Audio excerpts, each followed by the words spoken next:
Mathieu Jourdain à ma droite. L'un est batteur, l'autre est guitariste, et c'est dans l'autre sens que ça marche. Inspecteur Clouseau, supporter du Stade Montois, on va entendre ça toute l'année. On est en top 14 du côté du Stade Montois. Jean-Marc Mazzonetto, ailier, arrière, Antoine Mignot-Tuquet, ouvreur. Jean-Robert Cazot, président. C'est bon, monte un peu, monte un peu.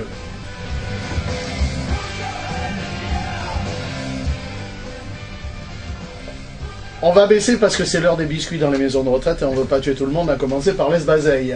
Avec aussi Rolandson, avec qui j'ai eu le plaisir, on va se faire une accolade radiophonique, exactement, de commenter la deuxième finale. Finalement, nous avons gagné une deuxième finale. Il en reste une troisième. Oui, nous avons gagné. Nous avons gagné. Alors, complètement différente, comme disait Jean-Marc Mazzonetto tout à l'heure. La première, il y avait... n'était pas favori du tout, il y a une dramaturgie, Vigneski qui loupe la pénalité face au bar, ça remet le stade en jeu, et puis bon, c'était énorme, quoi. C'était un match, je le dis souvent, c'est un des 5 plus beaux matchs que j'ai vu dans ma vie. Celui dimanche, oui. Oui. En plus, il y avait l'effet de surprise, alors que là, j'ai senti la maîtrise, il n'y avait pas de crainte, hein, Jean-Marc. Enfin, si, vu de notre côté, on a l'impression que vous avez maîtrisé le match, alors qu'à Limoges, il y avait l'effet de surprise. Tout à fait. On était vraiment les petits face au métro en 2008, tandis que là, voilà, c'était 50-50. Par contre, tout match, il faut respecter l'adversaire, il faut garder beaucoup d'humilité. On a eu beaucoup de maîtrise, on a fait quelques erreurs, ça a failli nous coûter cher aussi à la fin de la partie, mais on a tenu bon et je ne voulais vraiment pas. Je pense que le groupe était comme moi, c'était la gagne à tout prix, c'était se faire plaisir à toutes les personnes autour de nous et rejoindre en top 14. C'était vraiment une fierté et un grand moment de joie. Et comme j'en suis à l'heure de l'émotion, je voudrais adresser une dédicace personnelle qui me tire les larmes à Serge Bianco, le patron du Véo, pour avoir laissé filer Chimounoukou, qui fait le bonheur du Stade Montois, à 21 ans. Serge, on t'embrasse. Antoine Mignot-Tuquet, formé à la section paloise, comme entre autres Emmanuel Arinordoki. Hier, j'ai trouvé quand même qu'en dehors du président à qui il faut rendre l'hommage de la justesse du propos, je l'ai rencontré avant le match avec Jean-Robert Cazot, d'ailleurs il y avait Gilbert Pontes et Philippe Jacquemin qu'on salue, un peu d'arrogance peut-être de la part de Joël Ray, hein, un peu de suffisance me semble-t-il, non? Tu sais pas? Non, je ne les ai pas... Moi je les ai trouvés comme ça. Mais on renie pas sa terre, tu es beau comme ça. Quand non, mais voilà, t'as peut-être des infos que j'ai pas. Hein. Non, moi je les ai vus avant le match. Je parle pas des joueurs, hein. Sans les voir en fait. Je parle pas des joueurs. Ouais. Je ne me suis pas occupé trop d'eux. Je voulais savoir comment on était, si on avait bien récupéré de la demi. Et je me disais que de toute façon, l'adversaire qu'on craignait le plus, c'était nous. C'était savoir si on allait être capable de le refaire encore une fois. Pau, on sait, on les connaît. Vous aviez pris une danse à l'aller, vous leur aviez appris le jerk au retour, et finalement, ils ont twisté sur la dernière. Ouais, mais alors là c'est un match particulier, hein, comme dit Jean-Marc, c'est une finale avec toutes les émotions qui gravitent autour. Il faut savoir les gérer, voilà, et le staff et les joueurs ont su faire un bon travail là-dessus justement pour éviter que l'enjeu tue le jeu et qu'on se disperse inutilement. Donc bravo à tout le monde. Bravo à vous en tout cas, parce que vous nous faites vivre de tellement beaux moments. Jean-Robert Cazot, allez, on rentre dans le dur, la suite. Alors, la victoire est toujours belle. La tâche est rude au lendemain, un nouveau jour s'annonce. Quel budget? Combien la dotation? Que les choses soient claires. On part sur combien? Vous aviez dit 4,5, plus la dotation, ça fait 7. Voilà, ce sera un budget globalement de 7 millions. C'est suffisant? Ben, ça sera suffisant. Parce qu'il faut que ce soit suffisant. D'abord, ce budget, il n'est pas... Comme vous dites, il ne sort pas comme ça de mon esprit, il sort d'une valeur... arithmétique, hein, donc d'une addition de ressources. Aujourd'hui, ça sera le point de départ, c'est-à-dire que ça sera je dirais pas le minimum, mais ça sera tout simplement nos capacités financières connues aujourd'hui. Derrière, ça ne veut pas dire que l'on ne va pas travailler, qu'on ne va pas essayer effectivement de progresser, de faire progresser ce budget. Mais ça voudra dire de nouvelles ressources, ça veut dire de nouvelles démarches, ça veut dire de nouveaux partenaires. Tout ce travail, on l'a déjà entamé parce qu'on ne le fait pas spécialement parce qu'on va passer en top 14. La démarche, on l'a déjà initiée pour le club en lui-même, quelle que soit sa division. Bon, ce travail, il va peut-être être plus facile avec peut-être un levier. Le top 14 est un vrai levier d'image, de communication. Donc on pense, je souhaite ardemment que cette montée en top 14 nous aide aller plus vite dans la quête de nouvelles ressources. Bernard Bordancin, Leclerc, Scaland, la porte est ouverte. Venez vite, venez vite. Non, Non, mais faut pas arriver. Derrière, on a nos partenaires déjà. Donc, le Bernard Bordancin fait partie de nos partenaires. mais pas à hauteur de 300 000 euros, ou de 200 000, ou de 250. Allez, je De laisse, toute façon, je laisse à 250. je ne donnerai pas de montant parce que c'est pas ici que l'on donnera des montants, mais bien sûr que ces partenaires qui sont aujourd'hui nos partenaires puissent, de même par le top 14, avoir envie d'aller un peu plus haut, de nous aider, d'abonder. Bien sûr, c'est un discours qu'on va tenir, des discussions qu'on aura avec eux. Donc oui, je compte aussi sur cette évolution-là de nos partenaires pour faire grandir notre budget. La Ligue nationale de rugby va demander l'intégration des droits d'image dans les salaires des joueurs. Et il y a un peu de flou sur le sujet. Donc en conséquence, et pour faire simple, les budgets risquent d'exploser, notamment dans les clubs qui utilisent beaucoup le droit d'image pour couvrir une partie des salaires. Dans quelle mesure ça gêne, ou pas d'ailleurs, le Stade Montois? Pour nous, ce n'est pas un souci particulier, puisqu'on ne se sert pas de cette manne pour développer nos ressources. Je pense que certainement des grands clubs qui utilisent des internationaux, des stars internationales avec des multinationales qui ont des présences dans différents pays peuvent certainement aussi être plus intéressés par ce genre de prestations. Nous, non. On a un partenariat local, classique, traditionnel, et donc de ce fait, on n'est pas du tout impacté par cette donnée-là. Stéphane Prosper devient le patron du staff technique avec Patrick Millet. C'est à qui? Non, je n'ai pas dit ça. Non, mais je J'ai- pose une j'ai rien question. dit, d'ailleurs. Moi, il y avait une. Vous avez pas vu le point d'interrogation derrière? Non, je n'avais pas vu. Il était gros pourtant. Donc, le choix est fait de travailler dans la continuité de ce qui s'est fait pendant 5 ans, c'est-à-dire un staff à 4. Donc, vous avez bien compris que Marc Dalmazo partant, il en reste 3. Donc Raphaël Steyer, analyste vidéo, on est d'accord? Bien sûr, Patrick Millet Et Marc Dante. et Stéphane Prosper. Donc, ça fait 3. Voilà. Et donc, bien sûr, le choix de travailler dans cette continuité. Pourquoi? Parce que ça marche. Parce qu'on l'a vu encore hier.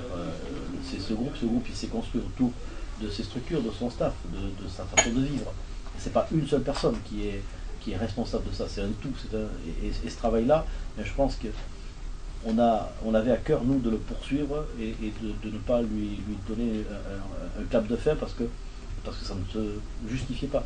Donc le choix de continuer, il faut remplacer Marc parce que sa décision est de partir, on la respecte, on en a longuement discuté et je crois que tous les joueurs aussi ont bien compris que Marc avait besoin de faire un break de l'entraînement à Mont-de-Marsan. Voilà, donc on change effectivement une personne et on s'est attaché à chercher l'homme qui pourrait, avec certainement un charisme différent, certainement avec une personnalité différente, l'homme qui pourrait compléter ce trio et continuer le travail qui a été fait pendant 5 ans pour ce groupe. Et cet homme, c'est Et cet homme, c'est effectivement Marc Monter, l'entraîneur actuel de Périgueux. l'entraîneur actuel de Périgueux. Qu'est-ce qui a présidé à votre choix et qui vous a conseillé, avec qui vous avez travaillé? On a écouté, donc il y a beaucoup de gens compétents dans le rugby autour de Mont-de-Marsan parce que Mont-de-Marsan était un club avec une grande histoire et beaucoup de passion. Donc il y a des gens qui sont proches du club et qui sont discrets, très discrets, mais qui n'hésitent pas à passer des messages, à nous apporter leur soutien. Voilà, donc ça s'est fait au travers de discussions et de recherches. Quand on cherche un profil, on essaie d'élargir un peu le spectre. Voilà, il y a des candidatures spontanées qui arrivent, puis il y a un certain nombre de pistes qui nous sont données par les uns ou par les autres. Voilà, donc on s'appuyait sur les gens proches du club, comme peut-être des grands anciens comme Benoît ou Doga. comme Benoît Doga ou Max Godemé. Bon, Max Godemé, c'est quelqu'un aussi qui est pour nous présent, très présent, et qui est un référent. Et je pense que chaque fois que j'ai eu à m'interroger, j'ai un peu fait le tour aussi de leurs pensées, parce que je pense que ce sont aussi des gens qui ont une grande capacité d'écoute et qui ont une belle expertise aussi du milieu de rugby. Il y a équipe à 4, il n'y a pas de patron. Les 4 doivent travailler comme les 3 mousquetaires avec Dalmazo, Millet, Prosper et Steyer. Oui, je pense que tous derrière d'Artagnan, Prosper. Aussi bien Antoine que Jean-Marc peut le dire, je pense que ça fonctionne à 4, chacun a son rôle. Il n'y a pas vraiment quelqu'un qui prend systématiquement le message qui surplombe tout le monde. Donc il y a eu un travail réparti. Et je pense qu'on va travailler aussi et continuer dans cette voie. Chacun prendra sa place. Je pense qu'encore une fois, on est avec des personnalités différentes. Marc Dantin n'est pas Marc Dalmazo. Et il apportera sa vision des choses, son charisme, et je pense qu'il viendra compléter, il viendra trouver sa place au milieu du groupe actuel. Jean-Marc Mazzonetto, Antoine Minot-Cuisier, on ne va pas vous demander si vous êtes content d'avoir Marc Dantin, mais c'est le profil d'entraîneur pour les avants, vous qui êtes arrière, auquel vous vous attendiez, Jean-Marc? Pas plus. Pas plus, c'est vrai que pour nous, pour notre part, c'est vrai qu'on travaille énormément avec Stéphane Prosper et Patrick Millet au niveau de la musculation. Voilà, donc il y a eu des choix qui ont été faits, c'est pas de notre ressort, mais voilà, donc on les accepte. Et après, je pense que si Marc Dantin doit venir, c'est qu'il a les critères pour justement intégrer ce staff. Donc on est derrière, voilà, les personnes qui ont nommé cette personne-là, et on fera ce qui est possible, le meilleur de nous-mêmes pour l'année prochaine. Antoine, pareil. Ouais, je suppose que les entraîneurs actuels ont été consultés pour ce choix-là et qu'ils ont trouvé dans Marc Dantin. Tu t'en doutais? J'ai eu quelques échos, oui, auparavant. On savait qu'il me rencontrait. C'était fait de façon claire. Voilà, c'est un choix qu'on respecte tous et on sait que ça ne sera pas Marc Dalmazo, on sait qu'il apportera autre chose et voilà, je pense que ça continuera à travailler en bonne coordination, en bonne entente, on l'espère. Il y a un ciment qui est assez fort entre les trois qui sont déjà là et je pense s'ils ont choisi aussi Marc Dantin qu'il devrait se greffer à ce noyau-là, donc il ne devrait pas y avoir de problème. Oui, Marc Dantin, de mémoire, je le connais un petit peu. Il a été champion de France cadet avec Tarbes. Il a joué pratiquement toute sa carrière à Tarbes. Il a été champion de France comme entraîneur avec Lannemezan. Après, il est parti à Périgueux. Et bon, c'est quand même une référence dans le milieu. Je voudrais revenir un petit peu sur le budget. Et Jean-Marc Mazzonetto, vous allez rencontrer des équipes qui ont 3 fois votre budget Toulouse. Il pourrait faire 3 équipes de Mont-de-Marsan. Alors, est-ce que vous êtes capable de reproduire 26 fois le match d'hier? 26 fois le match d'hier.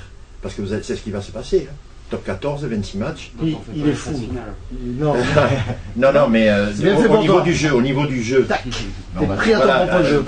je mets en cause le budget parce que, bon, on fait ce qu'on peut, évidemment, je veux pas dire. Est-ce que vous êtes capable, avec le banc, avec les 30 joueurs, les 30 pros, c'est pas une question piège, c'est une inquiétude de ma part. Il y aura un effectif. Je pense voilà, qu'on est des joueurs, on a des qualités, on n'est peut-être pas des joueurs, des grands joueurs, mais je pense qu'on est mort de faim, on a envie de prouver.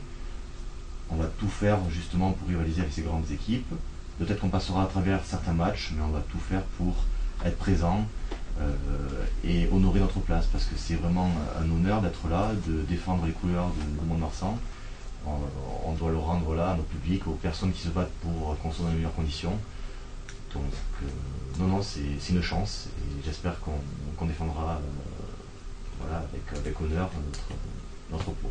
C'est un stimulus supplémentaire de jouer justement contre des joueurs comme ça. Bien sûr, c'est un gros plus. On est des petits face à des géants, mais il ne faut pas avoir de complexe. L'argent ne fait pas tout. La preuve. C'est vrai, mais voilà, on a gagné notre place en top 14, à nous de la défendre. Justement, tiens, la réflexion de Jean-Marc Mazzonetto qui est bonne et excellente, hein.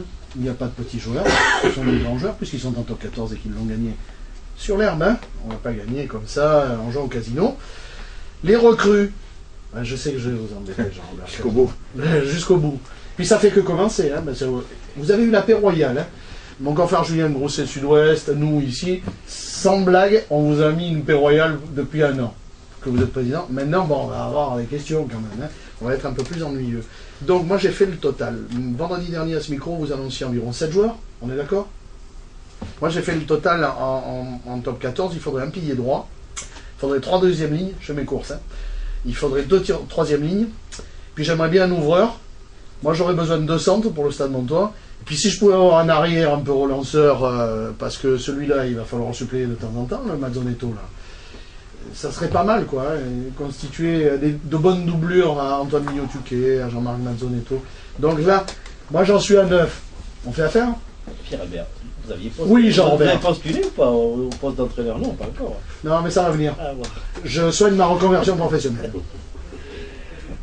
Oui, bien sûr que la version Pro D2, j'ai dit, poste à poste, il fallait remplacer 7 joueurs parce que c'était tout simplement des gens qui devaient, donc qui allaient quitter le groupe. Bien évidemment, on parle top 14 et on n'est plus exactement dans les mêmes données, mais on n'est pas non plus dans le même budget. Donc effectivement, je pense que ça sera peut-être pour nous plus facile de constituer un groupe top 14 aujourd'hui que Pro D2 avec des budgets encore plus limités, puisque l'augmentation du budget va se consacrer essentiellement à l'amélioration de la masse salariale, donc à la capacité de prendre des joueurs. Donc, la volonté, c'est effectivement, ce sera peut-être 9. Non, je t'ai 9, c'est bon, si vous faites 9, on est d'accord. Il ne m'appartient pas exactement de donner la quantité, puisque c'est quand même un travail maintenant qui va être fait par le staff.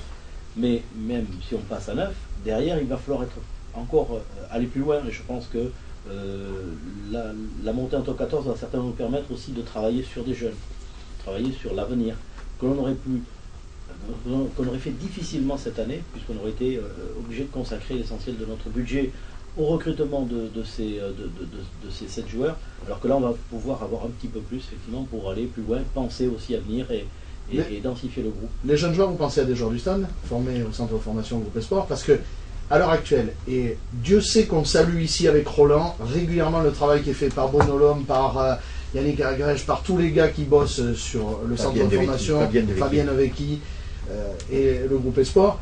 Mais aujourd'hui, Thomas Barrière a été essayé cette année. Sans faire offense au potentiel, hein. Attention, on parle de potentiel, il n'y a pas un joueur du Groupe Esport qui est capable d'aller jouer face au mastodonte de top 14, quoi. Sauf à les envoyer à une mort certaine, logistiquement parlant. On ne pense pas effectivement que à ça. Aujourd'hui, comment se constitue un groupe Espoir ou un groupe du centre de formation, c'est encore une fois une question de ressources, puisque il y a sur le marché, dans des clubs, dans des grands clubs, aujourd'hui des jeunes qui sont là, qui ne jouent pas, qui ont besoin de temps de jeu. C'est plutôt dans ces cibles que l'on va travailler, mais pour ça il faut continuer à les former, il faut continuer à s'occuper d'eux, mais il faut aussi les ressources, parce que ce sont des jeunes qui, bien évidemment, attendent de gagner un petit peu leur vie, même si c'est modeste, mais enfin tout ça, il faut des budgets supplémentaires. On fait du Margiro et du Chimoun en fait, en gros. Oui, certainement. Margiro qui venait de Toulouse, Chimoun qui a été abandonné par Serge Blanco sur le bord de la voie qui m'a d'être offerte par justement la capacité aujourd'hui à ces jeunes d'intégrer un groupe en top 14. Donc c'est une belle ouverture et une opportunité pour nous. Et la continuité de ce qui se fait au stade, hein, en plus. Oui, bien sûr. Donc voilà, je pense qu'on va, encore une fois, on va se servir du top 14 comme un levier pour cette année, mais pour l'avenir, parce qu'on ne va pas s'arrêter non plus à travailler que pour l'année 2012-2013. On arrive presque au terme de cette émission, Jean-Robert Cazot. Il va falloir quand même faire vite pour recruter, en dehors des jeunes dont on parlait à l'instant. Donc on va sur des étrangers, parce que j'ai fait le tour un peu de mes camarades, hein, sur des rédactions diverses et annexes de la presse écrite et parlée. Il n'y a pas non plus pléthore de joueurs français par rapport aux GIF et aux injonctions de la Ligue sur les joueurs issus de la formation française. Donc on va taper dans les étrangers, du Samoan et du Sudaf. Vous avez une piste déjà? Il n'y a rien de pervers à ma question. Hein. Non, c'est pas pervers. Bon, c'est pas parce que l'on n'a rien annoncé que l'on n'a rien fait. Voilà. Donc il y a quand même un travail qui a été fait par le staff actuel depuis quelques semaines. On a eu la volonté de ne pas aller trop vite. Et on le voit bien, heureusement, parce que on est là pour le top 14, donc il faut adapter notre recrutement maintenant à la version top 14. Donc ce travail est fait. Je pense qu'il y aura des jeunes, des Français et des étrangers. On ne pourra pas effectivement être à 100% français, parce que ça sera évidemment compliqué à trouver des postes. Merci Jean-Robert Cazot, président du Stade Montois, d'être venu ce soir. Bonne chance pour la suite, on vous suit, on est toujours avec vous, vous êtes d'accord? Ah oui, On reste ensemble, on continue l'aventure. France à Bleu 100% Gascogne, le Stade d'accord. Montois. Et puis vraiment bonne chance. Et là, il n'y a aucune ombre au tableau du propos que je suis en train de tenir et des souhaits que je formule au nom de toute l'équipe. Et merci de nous permettre de continuer de travailler avec vous et de vivre une belle aventure. Antoine Mignot-Tuquet, mon poulet, tu peux aller dormir et te reposer maintenant. Tu as bien gagné tes vacances. Jean-Marc Mazzonetto part avec les Barbarians au Japon au mois de juin. Bon voyage. Merci. Tu nous ramènes des sushis frais, s'il te plaît. Merci à tous. Vendredi, c'est Marc Dalmazo qui sera l'invité tête à Pâques, spécial Zozo. Il s'en va. Un message, au revoir. C'est bien comme ça? Bien sûr, Marc, et surtout bonne continuité de carrière. Et peut-être un jour à Mont-de-Marsan. Il va en Nouvelle-Zélande, j'en suis sûr, Marc Dalmazo, pour voir comment on s'entraîne là-bas. Thomas Riba, lui, est en France, il n'est pas en Nouvelle-Zélande. C'est la météo. Thomas, avant les infos. Exactement, merci beaucoup Pierre-Albert Blin.